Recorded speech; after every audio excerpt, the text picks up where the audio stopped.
Evangelho segundo João, capítulo 4, a partir do versículo 43 até o final do capítulo 4.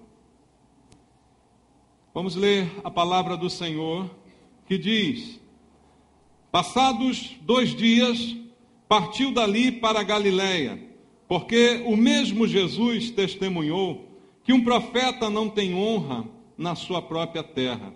Assim, quando chegou a Galiléia, os galileus o receberam, porque viram todas as coisas que ele fizera em Jerusalém, por ocasião da festa, a qual eles também tinham comparecido.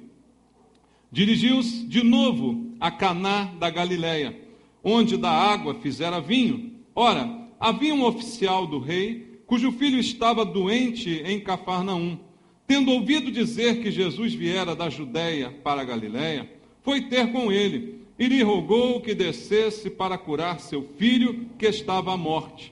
Então Jesus lhe disse: Se porventura não virdes sinais e prodígios, de modo nenhum crereis. Rogou-lhe o oficial: Senhor, desce, antes que meu filho morra. Vai, disse-lhe Jesus, teu filho vive. O homem creu na palavra de Jesus e partiu. Já ele descia quando os seus servos lhe vieram ao encontro, anunciando-lhe que o seu filho vivia.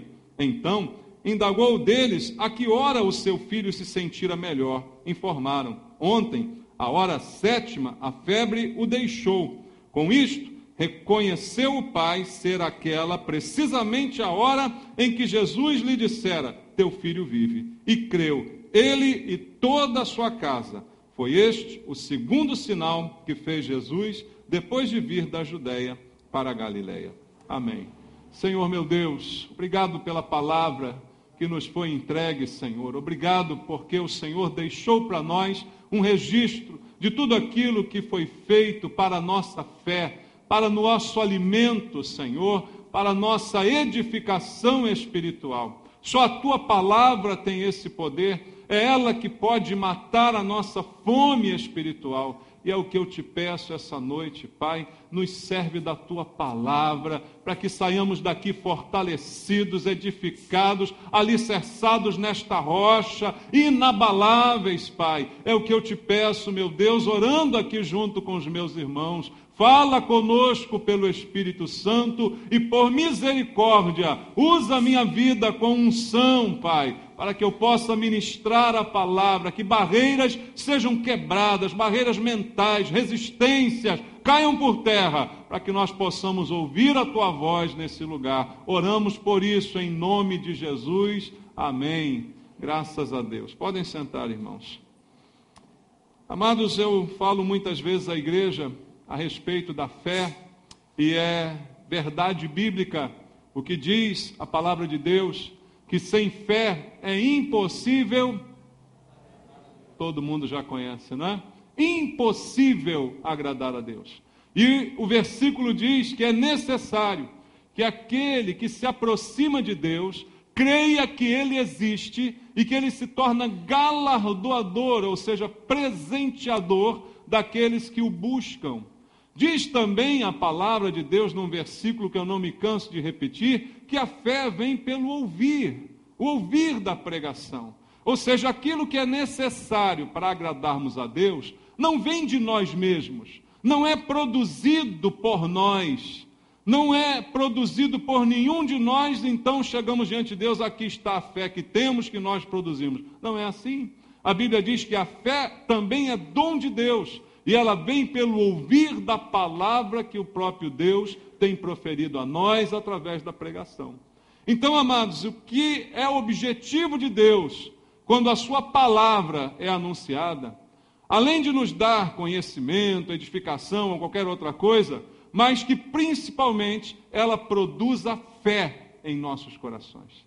Que nós possamos, ao ouvir a palavra, sairmos daqui com mais fé, com mais certeza de que Deus existe, de que Deus abençoa, de que Deus cuida de nós. E isso é importante, porque este é um dos propósitos da pregação da palavra de Deus. Agora, a fé genuína, ela traz em si mesma A obediência, irmãos. É impossível alguém que diz que tem fé, que acredita em Deus e não obedece a Deus.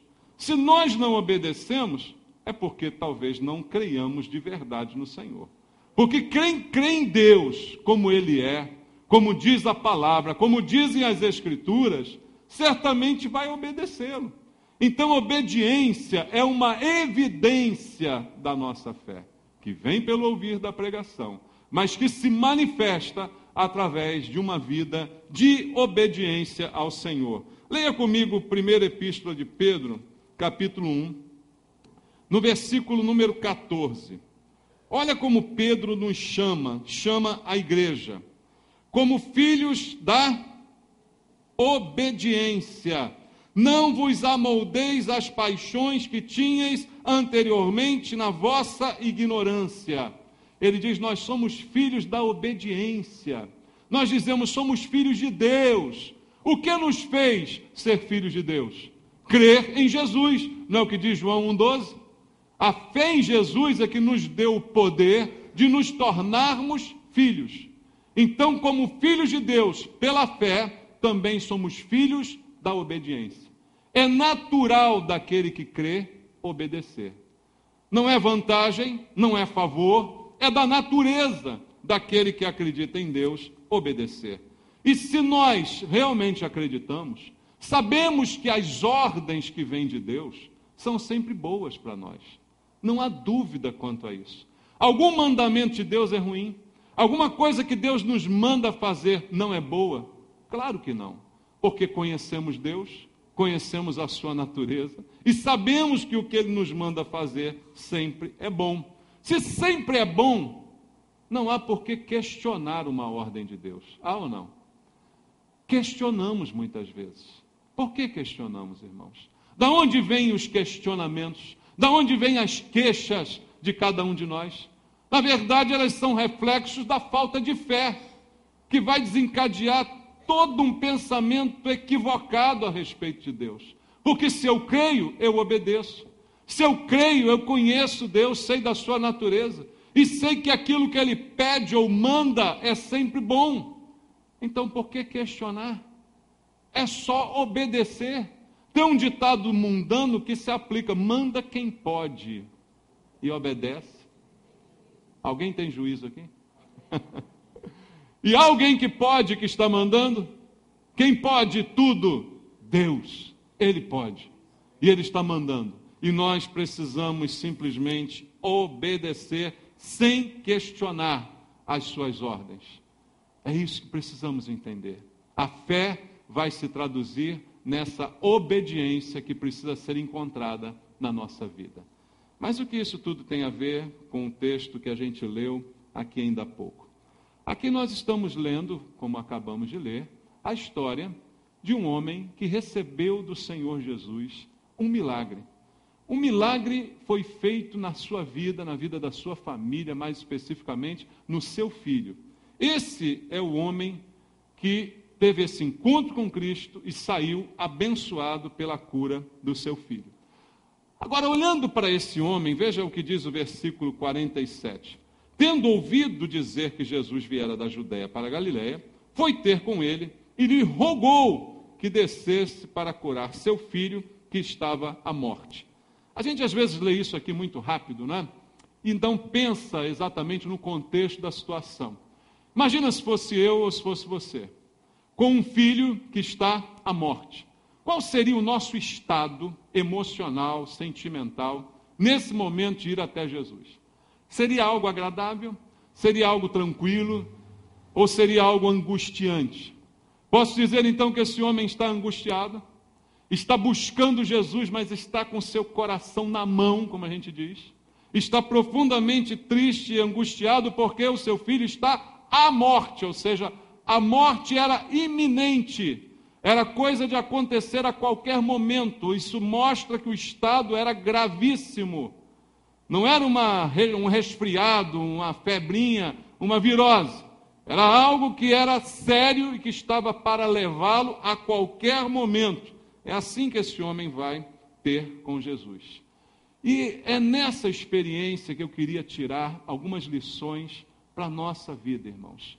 Para nós que hoje também estamos buscando a Jesus. Porque o que aconteceu com esse homem pode nos ensinar a ter o milagre que muitas vezes nós estamos precisando na nossa vida e na vida da nossa família. Se a gente perguntar aqui, quem aqui não precisa de um milagre? Muitas pessoas estariam agora, nesse momento, precisando de milagre. Talvez você tenha vindo hoje aqui precisando de um milagre. O milagre é uma operação sobrenatural de Deus. Veja, o milagre não é para me poupar trabalho. Às vezes a gente confunde isso, né? A gente quer um milagre na expectativa de que Deus faça algo que vai nos dar trabalho de fazer. Mas milagre não é algo que eu possa fazer com os meus recursos. Milagre é algo que só Deus pode fazer. Então, quando eu estou buscando um milagre, eu não estou buscando poupar o meu trabalho de fazer alguma coisa. Eu estou buscando algo que eu não posso fazer com todas as minhas forças, com todos os meus recursos, algo que é um milagre realmente, algo sobrenatural. E muitos de nós talvez estejamos esperando um milagre. Na vida da família, na vida de um filho, na vida de um parente, na nossa própria vida, algo que extrapola a nossa possibilidade e nós estamos buscando de Deus. Então vamos olhar para essa história, pequeno milagre, se eu posso dizer assim, porque foi um grande, né? Mas que tem algo para nos ensinar. Veja, esse homem foi ter com Jesus, é o que diz o texto bíblico. Mas também numa leitura rápida a gente não presta atenção nos detalhes, né? Diz aqui o versículo 47, que ele ouviu dizer que Jesus viera da Judéia para a Galiléia e foi ter com ele. Só que o versículo anterior diz que esse filho estava doente em Cafarnaum e Jesus estava aonde, irmãos? Estava em outro lugar. Jesus não estava em Cafarnaum, ele estava em Caná da Galiléia. Então esse homem andou de Cafarnaum a Caná da Galiléia. Bom, para os nossos valores atuais, não seria muita coisa, seria como ir daqui a Campo Grande, mais ou menos uns 50 quilômetros. No seu carro, você vai bem em 1 hora, se o trânsito estiver bom, né? Agora vamos a pé, ou vamos de burro, e vamos ver quanto tempo a gente leva para chegar lá. Se você for a pé, são no mínimo 10 horas de caminhada tranquila, a velocidade de 5 km por hora. É essa a velocidade. É tão grande a velocidade que quando Jesus deu a palavra, e aquele homem ia voltando para ver a confirmação da palavra, aqueles servos que chegaram disseram, ontem, tal hora. Ou seja, mostra que o homem passou uma noite inteira caminhando para chegar lá. Então ele não foi de avião, não foi de carro possante, não foi de nada, ele devia estar a pé mesmo. Concorda comigo? Então esse homem vai ter com Jesus, mas para ir ter com Jesus, ele vai andar umas 10 horas pelo menos a pé, não é? E aí ele vai encontrar com Jesus, não é? E Jesus vai encontrar com esse homem. Os dois se encontrarão. O homem com um problema grave, que está entristecendo, que está angustiando o seu coração. Certamente um problema que fez ele ter medo. Ou não? Alguém que está com isso não tem medo? Qual o medo que esse homem tinha? Que o filho morresse, que o pior acontecesse, que não desse tempo, que não houvesse mais nenhuma esperança para que o seu filho recobrasse aí a sua saúde. Então o filho está correndo um sério risco de vida, mas por causa disso ele vai até Jesus. Valia a pena o esforço? Valia a pena a empreitada? Valia a pena demandar força e energia para romper aquela distância, para superar aquele obstáculo? 10 horas de caminhada, mas valia a pena? Não sei. Quem pode saber? Mas alguma coisa disse para aquele homem, vale a pena. Vai, caminha, vai em direção a Jesus, porque ali há uma solução para o seu problema. Então, para vencer essa dificuldade, a primeira coisa que nasceu no coração daquele homem foi esperança. Concorda comigo? Ele teve a esperança de que se ele vencesse essa distância e chegasse até Jesus, alguma coisa boa poderia acontecer. A solução do seu problema poderia ser alcançada. Então houve um caminho até que o milagre se realizasse. Eu disse, talvez alguns aqui estejam precisando de um milagre. Mas talvez também muitos que precisam de um milagre não estão dispostos a percorrer o caminho. É esse o problema de muitos de nós. Queremos o milagre, mas não queremos andar 10 horas. Não queremos vencer os obstáculos. Muitos esperam que o milagre bata à sua porta. Jesus chega e diga, cheguei aqui, vim fazer o milagre para você. O que você deseja? Abre o cardápio, escolhe. É isso que muitos de nós estão querendo. É isso o comportamento que pode não ser tão explícito como eu estou dizendo, mas está implícito nas atitudes que nós tomamos, nas reações, na nossa maneira de viver e agir. Queremos um milagre, mas não fazemos nada por ele. Claro, o milagre é de Deus, só Deus pode fazer. Isso é verdade. Mas olha para a Bíblia, veja quantos milagres Jesus deu uma participação para aquele que iria ser curado. Quantos milagres Jesus mostrou que nós podemos participar, não com o poder de fazer, mas com a determinação de buscar, mas com a disposição de obedecer. Essa é a nossa participação. Ele ouviu dizer, Jesus está ali, e ele então motivou-se a vencer o obstáculo. Irmãos, por que muitos de nós não recebem o milagre que precisam? Porque desistimos antes de tentar.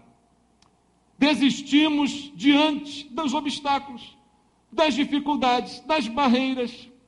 E aí eu imagino alguém que diz assim, Jesus está lá, mas não dá para ver, são 50 quilômetros. Eu não tenho carro nem avião, eu vou a pé. Se eu sair de casa agora, eu só vou chegar amanhã de manhã. Você percebe o que é isso? E eu vou andar 10 horas, sem saber se o meu filho está vivo ou se está morto, ou se morreu logo depois que eu fui, ou se morreu nas 5 primeiras horas. Eu não sei o que aconteceu, mas eu estou andando.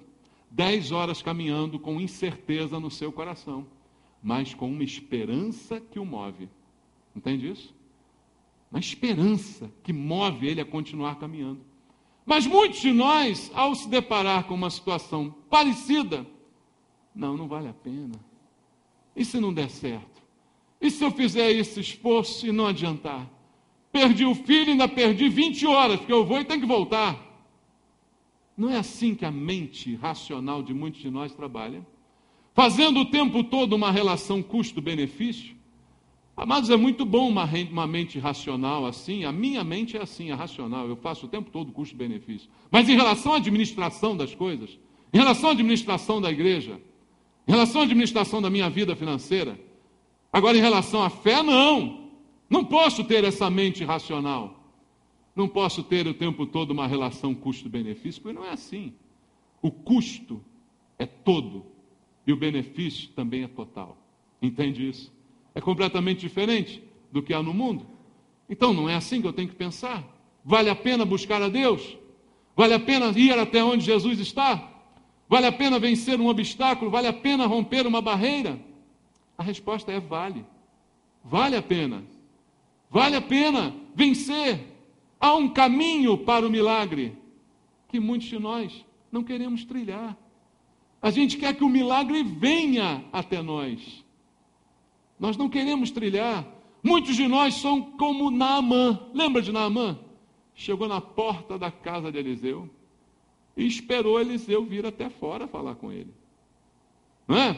Esperou que Eliseu viesse, desse um passe nele. Pá. Esperou isso. Mas Eliseu mandou um criado dizer para ele assim, manda esse homem ir lá no rio se lavar e tal. Aí ele saiu indignado. Andei até aqui, e agora ainda manda ir para o rio, não tinha rio lá perto de casa, água de lá diferente daqui. Essa é a reação das pessoas. Achamos não vale a pena o esforço. Há um caminho para o milagre. Você entende isso, irmão? Há um caminho para o milagre. Eu não estou dizendo que sou eu que faço o milagre, e que nem é sacrifício que compra o milagre. Não é isso que eu estou dizendo. Não é sacrifício que compra milagre nenhum. Não é ir de joelhos 50 quilômetros, nem a pé. Não é isso. Mas há uma parte que é minha, e que só eu posso fazer, que é a parte da fé, de acreditar, de ir adiante, de continuar caminhando, de encher o meu coração de esperança para continuar buscando a presença de Jesus.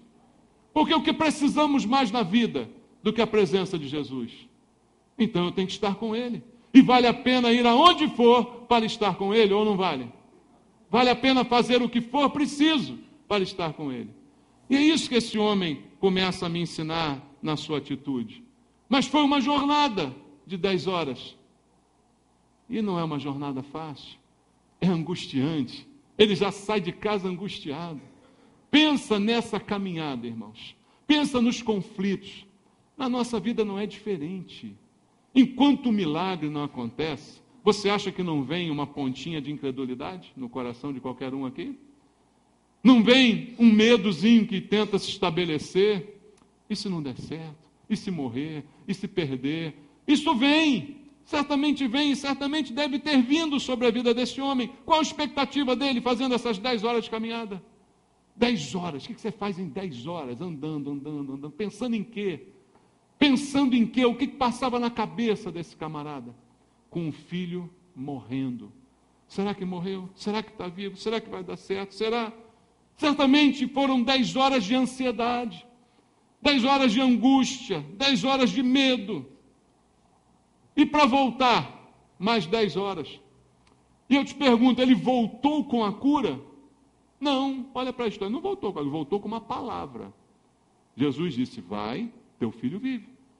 Mas ele não voltou com nada, ele não voltou com a foto do filho curado, ele não voltou com a videoconferência lá mostrando o filho já bom, ele voltou para ver se a palavra que foi dita realmente se cumpriria. Seriam mais 10 horas angustiantes. Andei 10 horas para cá, agora vou 10 horas para lá. Será que deu certo? Será que ele está curado? Será que resolveu? Será? Porque o que ele ouviu? Ele ouviu uma palavra. Veja o versículo 48, irmãos, o que diz. Se porventura não virdes sinais e prodígios, de modo nenhum crereis. O que foi isso? O que Jesus disse para ele, assim que ele chegou na presença de Jesus. Pensa na situação. O camarada anda 10 horas. Quando chega na frente de Jesus, ainda leva uma bronca. Foi uma bronca isso aqui ou não foi? Versículo 48. Isso aqui, o nome disso aqui é bronca. O homem andou 10 horas, chegou na frente de Jesus e levou uma bronca. Porque Jesus disse a ele, se vocês não virem sinais, de modo nenhum vocês crerão. E esse vocês incluiu o camarada que estava na frente dele. Por que Jesus faz essas coisas? Por quê? Por que Jesus disse àquela mulher cirofenícia, né? E chamou ela de cachorrinho? Por que Jesus faz essas coisas? Irmãos, a fé, ela precisa ser demonstrada. Não apenas em palavras, e não somente aparentemente, mas interiormente. O homem recebe logo uma bronca. Por que ele recebe uma bronca? Jesus conhece o coração de cada um de nós, irmãos. Algum de nós aqui pode enganar Jesus? Algum de nós pode dizer assim, eu tenho uma fé no Senhor, que olha, o Senhor pode fazer o que... Ele sabe tudo que está dentro do nosso coração. Muito mais do que as palavras que nós dizemos. Muito mais do que as nossas motivações. Certamente ele percebeu que também naquele homem, apesar da esperança que lhe motivou a caminhar, ele ainda tinha dentro dele uma incredulidade. É como crer desconfiando. É como crer, mas não com certeza. É uma possibilidade. Veja, quantas não são as pessoas que na hora que um filho está doente, na hora que está com câncer, na hora que está com negócio, ela vai a qualquer lugar. Isso não é comum acontecer? O que motivou essa pessoa a ir lá? Esperança. Então, tem aqui o pai Joaquim, não sei das quantas, que cura, erisipela, e não sei o que, e câncer. A pessoa não vai? A maioria das pessoas vão. Motivadas pelo quê? E normalmente esses pais, não sei das quantas, é longe a beça, né? É longe para burra, lá em Nova Iguaçu, lá não sei aonde. É ou não é? Não tem um pai Joaquim desse aqui pertinho? Não tem. Normalmente não tem. O que cura, entre aspas mesmo, é aquele que é lá longe, né? E a pessoa não vai? Vai. Por que ela vai? Esperança. Mas esperança só resolve?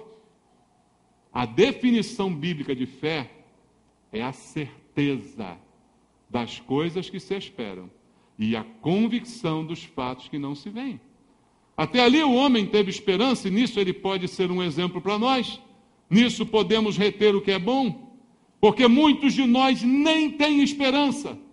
Muitos de nós nem querem trilhar o caminho do milagre. Ele pelo menos trilhou, mas ao chegar Jesus conhecia o seu coração e por isso deu essa palavra a princípio dura para ele, dizendo: se você não vê sinal, você não vai crer de modo nenhum.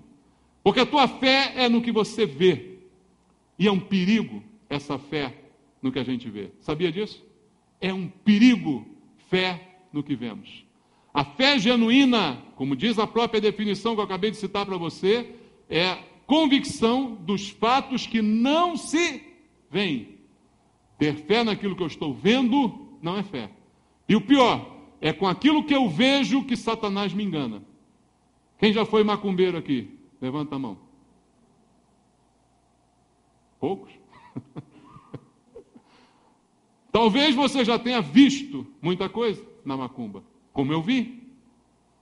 A gente vê coisas sobrenaturais, vê pessoas dançando em caco de vidro, vê pólvora estourando na mão, vê gente tomando litros de cachaça sem ficar bêbado. Se a minha fé for no que eu vejo, esses resultados seriam suficientes para atrair o meu coração. Concorda comigo? Mas a fé bíblica é no que eu não vejo, porque o que eu vejo pode me enganar.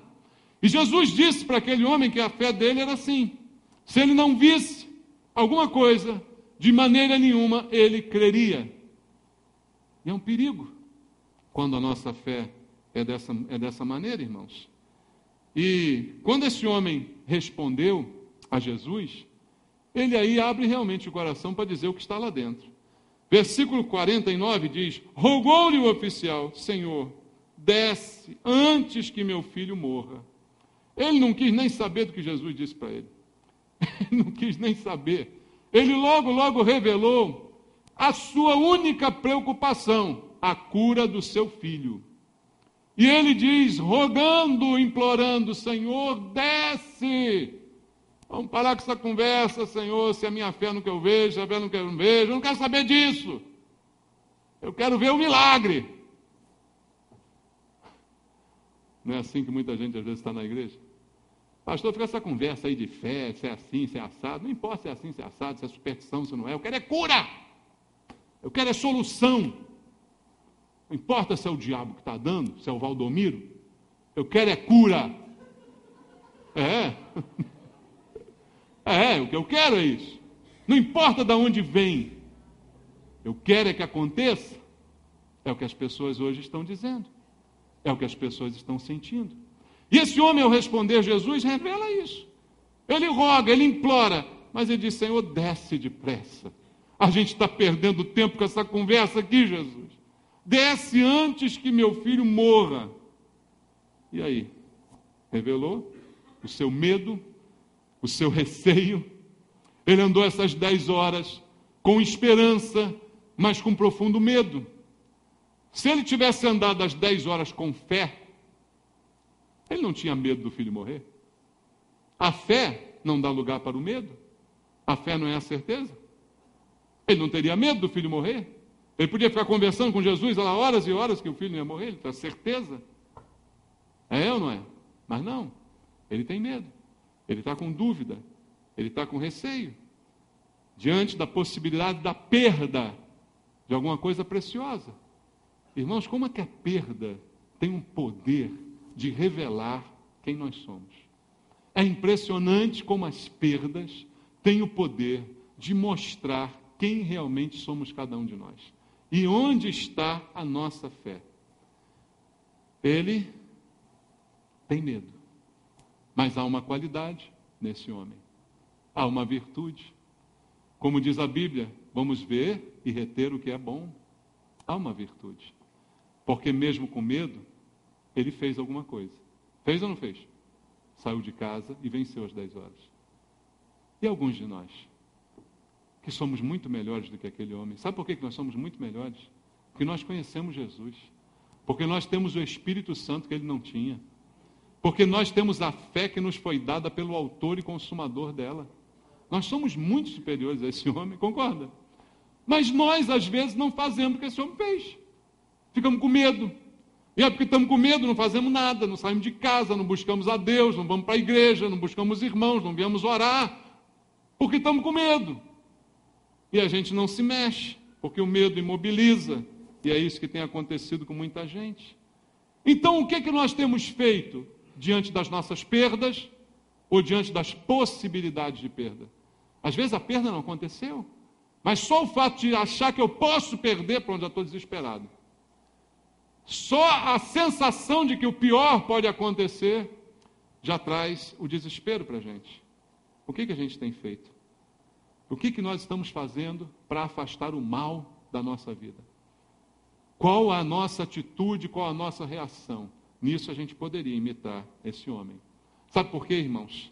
Veja, vamos ler um pouquinho aqui a respeito de quem era esse homem. O versículo 46 diz assim: dirigiu-se de novo a Caná da Galileia, onde da água fizera vinho. Ora, quem havia? O quê? Oficial de quem? Do rei. Um oficial do rei. Na versão corrigida fiel diz um nobre. Nobre, oficial do rei. Isso mostra que era um homem, falando a respeito das coisas do mundo, importante. Concorda? Não era um qualquer. Não era um qualquer, era um nobre. Era um oficial do rei. Era um homem de patente. Um homem que tinha patente no ombro. Um homem importante. Um homem ocupado. Um homem que dava ordens. Um homem que tinha comando, que tinha domínio, que tinha outros abaixo dele. É esse o homem que está indo ter com Jesus. Então, um homem ocupado, oficial do rei, que prestava contas, que tinha responsabilidades. Aí que entra a história. Às vezes, nós não buscamos a Deus. Sabe por quê? Diz assim, estou ocupado demais. É aquela história que eu gosto de contar, que você ri, né? Quando a pessoa chega para mim, eu pergunto, irmão, não tenho visto você na igreja. Ele, pastor, porque eu estou muito ocupado. Eu falei, eu sou um vagabundo, né? Eu estou aqui sempre, você entra aqui e me encontra. É porque eu não tenho nada para fazer, eu não tenho ocupação nenhuma. Por isso que eu estou aqui, não é isso? Você não, você é muito ocupado. Você é um homem de negócios, ocupadíssimo. E eu sou um nada, um vagabundo, por isso que eu estou aqui. Tenho tempo de vir à igreja, né? Vocês que estão aqui, vocês são os vagabundos. O que estão fazendo aqui essa hora? É assim, não é assim? Aqui eu estou vendo um homem ocupado, um homem oficial, um homem cheio de responsabilidade, mas que sabia o que tinha prioridade. Sabe o que tem prioridade? A família. É uma prioridade ou não é? Um filho que está morrendo. É prioridade. Buscar a Deus, buscar a cura, buscar a solução, é prioridade. Sabe quem define a minha prioridade? Jesus. Mateus capítulo 6, ele diz, buscai em primeiro lugar o reino de Deus e a sua justiça. E o resto que você precisa vai ser acrescentado. Não são os negócios, não é o ganhar dinheiro, não é o lucro, não é a vida secular. O primeiro lugar é o reino de Deus e a justiça de Deus. Isso é o primeiro lugar. Mas eu não dou primeiro lugar ao primeiro lugar. Por isso que o milagre não acontece. Então esse homem, nesse aspecto, tem algo a nos ensinar. Porque ele foi buscar Jesus, foi ao encontro de Jesus, mesmo sendo um homem ocupado. E ao chegar diante de Jesus, o problema dele também é revelado. E isso é outra coisa que faz a gente pensar. Um homem importante, um homem de estirpe, né? Um homem com pedigree, chega diante de Jesus e fala qual é o seu problema. E leva uma bronca. Né? Por isso que Deus faz as coisas assim. Para a gente ver, para a gente conhecer. Às vezes nós nos achamos muito importantes. Importante demais para vir à igreja. importante demais para ouvir a palavra, importante demais para estar com os irmãos, importante demais para perder meu tempo. Talvez importante demais para falar com Jesus e dizer a Ele o meu problema. Eu nem admito que eu tenho um problema, porque eu sou uma pessoa tão importante que a pessoa importante não pode ter problema. Não é? Não é assim? Mas não, ele conta o seu problema. E quando Jesus ainda dá uma bronca nele, ele continua lá diante de Jesus. Há outros que diriam para Jesus: você sabe com quem você está falando?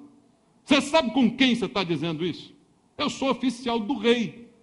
Dá uma carteirada em Jesus. Não dava uma carteirada? Tem gente que faz isso. Você sabe com quem? Igual Naamã, como eu falei. Quem esse profeta acha que é para me mandar tomar banho em rio? Me mandou tomar banho. Só o que o profeta fez. Não é? A mesma coisa.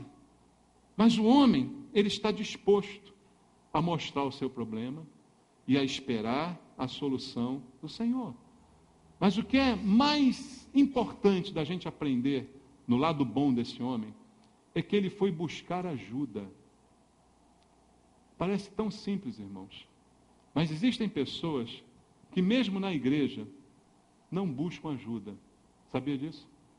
São as pessoas que querem que os outros adivinhem que elas estão precisando de ajuda. Já viu isso? Os outros têm que adivinhar que eu estou precisando de ajuda.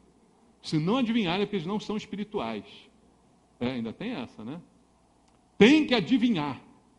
Não, quem está precisando de ajuda tem que pedir ajuda. Pedir e dar-se-vos-á. Quem está precisando tem que pedir. Você está precisando de ajuda? Peça ajuda. Não tenha vergonha. O homem era oficial e foi pedir. Não tenha vergonha de pedir. Pedir ajuda. Há um problema? Peça ajuda. Tem gente que deixa o casamento acabar e não pede ajuda. Irmão, já vi casamento que acabou. Por que acabou? Porque os cônjuges estavam mal e não pediram ajuda. Tiveram vergonha, tiveram orgulho, sei lá o que tiveram, ficaram malucos, sei lá. Não pediram ajuda. É suicídio. Entende? É o seguinte: eu caio no mar, mas não grito por socorro e não sei nadar. Qual é o nome que se dá a isso? Suicídio. Caí no mar, não grito por socorro, não sei nadar, isso é suicídio. O casamento está afundando, você não pede uma boia, vai deixar afundar? Isso em todas as outras áreas você poderia citar: o seu trabalho, a sua família, seus relacionamentos, a sua vida íntima, pessoal. Você está com problema? Peça ajuda. Aquele homem pediu ajuda, mesmo sendo um oficial do rei, caminhou aquelas 10 horas para chegar a Jesus. E a gente é filho do rei e não faz isso. Veja, pensa nisso, irmão. Há alguma coisa esse homem pode ensinar para a gente, naquilo em que ele está correto. E aí o que fez Jesus? Jesus disse ao homem no versículo 50, vai, disse-lhe Jesus, teu filho vive. O homem creu na palavra de Jesus e partiu. Agora eu acho que esse homem se converteu. Porque primeiro Jesus disse para ele, se você não ver sinal, você de modo nenhum vai crer. E aí Jesus não mostra sinal nenhum e ele crê. Você percebe isso? Agora ele creu mesmo. Ele agora não pediu uma prova. Ele agora apenas creu. E creu em quê? Jesus fez alguma coisa sobrenatural? Fez assim, piscou, saiu um fogo, saiu uma fumaça, vai, não fez nada disso. Jesus só virou para ele e disse, vai, teu filho vive. Creio. Está aí, eu creio nessa palavra, vou embora. Pode deixar, eu acredito. Eu não vi nada. Jesus não me abraçou, não fez não fez nada, não baforou um charuto em mim. Não fez nada. Só falou comigo. Irmão, o que Jesus precisa fazer mais do que falar contigo? Precisa fazer mais alguma coisa? Só de ouvir a voz do Mestre já é o suficiente. É ou não é, irmãos? Só de ouvir a palavra do Senhor já é o suficiente. Mas há pessoas que não gostam dessa igreja, não, porque essa igreja aqui tem palavra. Então vá para Macumba. Some da minha frente. Porque o só o que presta é a palavra. Só o que presta, se só tem a palavra, tem tudo. Porque é a palavra que Jesus deu àquele homem. Jesus não deu um passe nele, Jesus deu a palavra. E ele foi para casa com a palavra. Naamã foi para casa com a palavra de Eliseu. Você entende isso? Não, a gente não quer. A gente quer um sabonete para levar para casa. A gente quer um sal grosso, uma rosa ungida. A gente quer uma palhaçada, então vai para o circo. É isso que a gente quer. A palavra não, é pouco. Não. Imagina um homem se diz, se esse homem fosse das igrejas de hoje, ia ser engraçado. Ele dizendo, não, você não é Jesus, não, você é um impostor. Ele diria para o homem, né? Não é Jesus, não, você está me enganando. Se fosse Jesus, você faria uma coisa aí mágica para eu ver agora. Plantava uma bananeira, fazia alguma coisa. Agora me mandar embora só com a palavra? Só? A fé vem pelo ouvir de quê? Da palavra? Bom, pensei que a fé vinha pelo sal grosso, vinha pela rosa, vinha pelo sabonete. A fé vem pela palavra. Engraçado, né? Aí Jesus deu a ele a palavra. Só a palavra? A palavra é tudo. É tudo. Não tem outra coisa mais importante. Ele disse para o homem, pode ir embora. Agora pensa, será que não foi difícil deixar Jesus só com essa palavra? Humanamente falando, pensa comigo. Claro que foi difícil. Eu andei 10 horas. Ele andou 10 horas, e pelo que ele diz antes, na esperança de que Jesus andasse as outras 10 horas com ele. Ele disse, desce depressa antes que meu filho morra. Não foi isso que ele disse? Ou seja, na cabeça dele, ele foi lá, eu vou lá, como eu sou oficial do rei, ele vai vir comigo, porque ele vai ver que eu sou um cara importante, e vai me dar esse prazer, esse privilégio de vir na minha casa. Igual Naamã. Eu sou o general Naamã, ele vai vir aqui falar comigo? Ele vai? Não, nada disso. Ele vai com essa intenção, Jesus vai voltar comigo, mas Jesus diz a ele, não, vai embora, pode ir para casa. Jesus despede o homem sem nada, entre aspas, nada. A gente não gosta de ir embora sem nada, a gente gosta de levar alguma coisa, nem que seja uma mentira, nem que seja um engano, nem que seja um tapinha nas costas. A gente gosta de levar alguma coisa. Mas o homem foi para casa sem nada. Ele disse, vai, teu filho vive. Não deu nadinha de nada para aquele homem. Foi difícil? Eu acho que foi difícil. Deve ter sido humanamente difícil deixar Jesus somente com essa palavra. Não era isso que ele esperava. Não era isso que ele queria. Mas a diferença é que o versículo 50 diz o quê? Ele creu na palavra. Você pode entrar aqui, eu não dar um passo em você, não passar a mão em você, não te dar uma rosa, não te dar um sabonete, não te dar nada. Te dou uma palavra, como estou te dando agora. Você pode ir embora daqui, do mesmo jeito que você entrou, ou pior ainda. Pode ou não pode? Pode. O que vai fazer diferença na maneira como você sair daqui é se você crê ou não na palavra que eu estou te dando. Entende isso? A diferença na vida daquele homem é que diz o verso 50, ele creu na palavra. Porque ele creu, ele voltou para casa. Porque ele creu, o milagre aconteceu. A diferença não está na palavra, a diferença está em quem ouve a palavra. A diferença está em você. A atitude que Deus deseja é a sua. A atitude de Deus é sempre essa. Ele manda a palavra. Quem crê, recebe. Quem crê, vê. Quem não crê, chupa o dedo. Nada vai acontecer. Nada vai mudar. Nada se alterará para aquele que não acredita. Mas esse homem creu. E porque ele creu, ele obedeceu. Ou seja, ele foi para casa, como Jesus mandou. Vamos ler o versículo 51. Já ele descia, quando os seus servos lhe vieram ao encontro, anunciando-lhe que seu filho vivia. Antes de chegar, a notícia já chegou para ele. Antes de ir ao final, a notícia já veio correndo. Seu filho vive. Então, indagou deles, a que hora o seu filho se sentira melhor. Informaram ontem, a hora 7ª, a febre o deixou. Com isso, reconheceu o pai ser aquela, precisamente a hora em que Jesus lhe dissera: teu filho vive. Creu ele e toda a sua casa. Esse é o milagre, irmão. A palavra é a mesma. O que você precisa é crer. Você precisa é acreditar. Porque ele creu e obedeceu, o milagre aconteceu. Ele creu quando Jesus deu a palavra, ele obedeceu porque voltou para casa, e isso produziu o milagre. O milagre é consequência da fé e da obediência. Quem tem fé, obedece, como eu disse aqui no início da mensagem. Se você crer, crê apenas. Não porque eu vou passar a mão em você ou qualquer coisa desse tipo, mas se você crê na Bíblia que eu estou lendo com você, aquilo que está morrendo na sua casa pode nascer de novo. Aquilo que está morrendo na sua vida pode ressuscitar. Aquilo que está em vias de acabar pode renascer. Mesmo que a ação de Jesus não seja do jeito que você espera. Deus às vezes faz as coisas e não é do jeito que a gente espera, irmãos. É diferente. Aquele homem não esperava uma palavra, ele esperava que Jesus descesse com ele. Mas Deus não é obrigado a fazer do jeito que eu quero. Amém? Amém.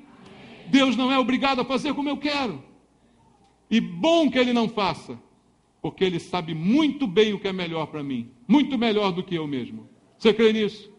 Que Deus faça, mas que você creia. Creia e vá ter com Jesus. Não se cale. Diga para Ele o seu problema. Não deixa que nada impeça você de buscar a Deus, de vir para a igreja, de estar com os irmãos. Não deixa que nenhuma tribulação, nenhuma doença. Tem gente que está bem na igreja, de repente fica doente, para de vir à igreja. Que isso? É essa hora que você tinha que vir mais ainda. Essa hora que você precisa mais ainda de buscar ouvir a palavra que Jesus tem para você. Basta você crer. Basta você confiar. E aí, quem sabe, o Senhor também não diga para você: pode ir, teu problema já está resolvido. Apenas obedeça e creia. Apenas obedeça e creia. Pode ir embora. Seu problema está resolvido. Eu posso dizer isso para você como Jesus dizendo para você. Mas se vai resolver ou não, não depende da minha palavra. Depende da sua fé. E eu digo, eu tenho fé para dizer para você: pode ir para casa que o seu problema está resolvido. Em nome de Jesus. Amém? Vem aqui, vamos orar juntos. Glória a Deus. Te louvamos, Senhor. Louvamos ao Senhor. Se você precisa de um milagre, vem orar junto comigo aqui. Vem orar, não tenha vergonha de orar, não tenha vergonha de buscar. Diga: Senhor, eu preciso desse milagre, Pai. Eu vim aqui, Senhor, e eu quero levar para casa a Tua palavra, que me dará a vitória. E eu creio nela, a ponto de eu chegar em casa e encontrar o meu problema resolvido. Se você crê nisso, vem orar. Vamos orar ao Senhor. Não depende de alguma coisa que eu faça. Depende de você crer na palavra de Deus. Não depende de você levar algum badulaque para casa. Depende de você acreditar no que Deus está falando. Esta é a fé. Certeza do que se espera. Convicção do que não se vê. Senhor, nós cremos na Tua palavra. Embora seja difícil algumas vezes, Pai. Embora as circunstâncias sejam contrárias. Embora o que nos aconteça, o que nos cerca, ó Deus, seja tudo contrário ao que a Tua palavra diz. Mas nós perseguimos o objetivo de continuar crendo, continuar confiando, continuar esperando no Senhor. E sabemos que não iremos embora de mãos vazias, porque conosco irá a Tua palavra, que nos dará a vitória, na qual nós cremos, confiamos e esperamos. Senhor, abençoa os meus irmãos, Pai. Abençoa, Pai. Acima de tudo, com fé, para que a certeza venha antes mesmo de um milagre acontecer, para que a certeza venha antes mesmo da vitória. Abençoa os Teus filhos aqui, Senhor. Abençoa, meu Deus, com toda a sorte de bênçãos, com a fé que é o principal, para que eles creiam na palavra e ao chegar em casa encontrem vida, encontrem aquilo que estava morto, já vivendo, já curado, já de novo restaurado, Pai. Em nome de Jesus, eu abençoo os Teus filhos, Pai, com a Tua palavra. que eles levem a tua palavra, Pai, e com ela creiam e tenham a vitória, e o milagre aconteça pela obediência de cada um deles. Eu oro em nome de Jesus. Deus abençoe você, em nome de Jesus. Deus cure você, Deus ressuscite algo na tua vida, em nome de Jesus. Um abraço no seu irmão, vamos louvar juntos. Vamos louvar ao Senhor. Eu não tenho que andar ansioso, se vou ter o que comer ou vestir. Se o Senhor veste os lírios do campo, o que mais não fará por mim?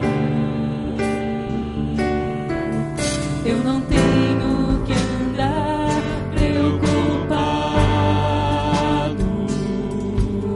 com os cuidados e males do amanhã, pois até aqui o Senhor me sustentou. Confiarei.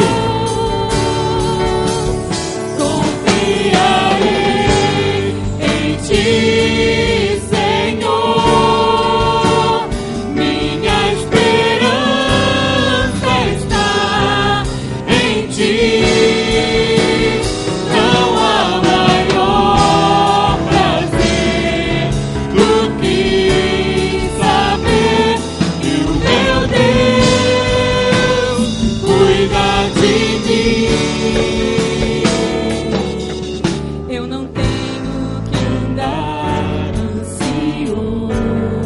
Jogue fora a ansiedade, meu irmão. Se vou ter o que comer ou vestir. Se o Senhor veste os lírios do campo, o que mais não fará por mim? Eu não tenho que andar preocupado com os cuidados e males do amanhã, pois até aqui o Senhor me sustentou.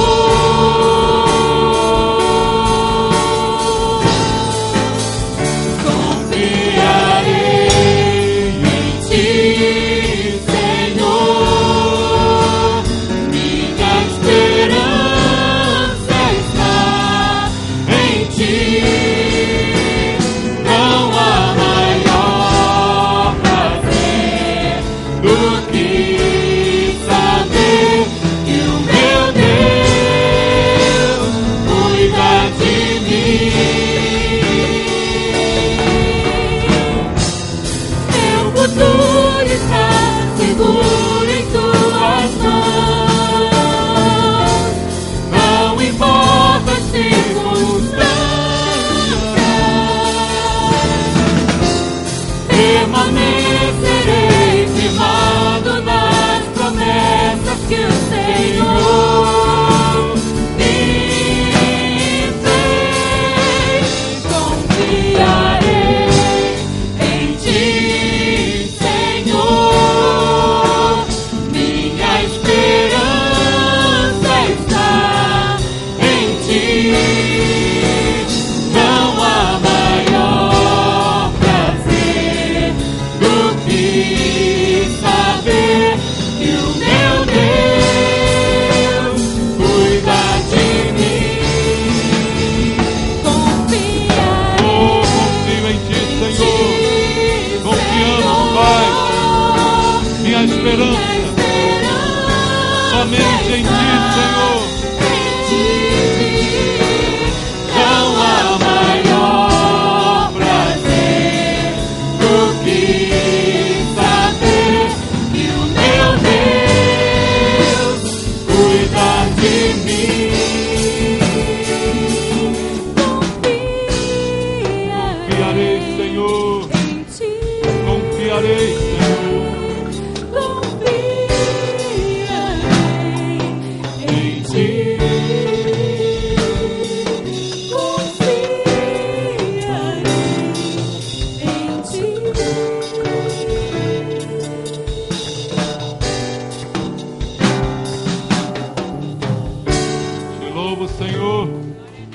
Obrigado, Pai. Glória a Deus. Como é bom saber que o Senhor cuida de nós. Não há nada melhor do que saber que Deus cuida de nós. Tenha essa certeza no teu coração. Confia de todo o coração. Recebe a palavra de Deus e creia nela. E o milagre acontecerá se você obedecer. Quem tem fé obedece. Amém? Louvado seja o Senhor.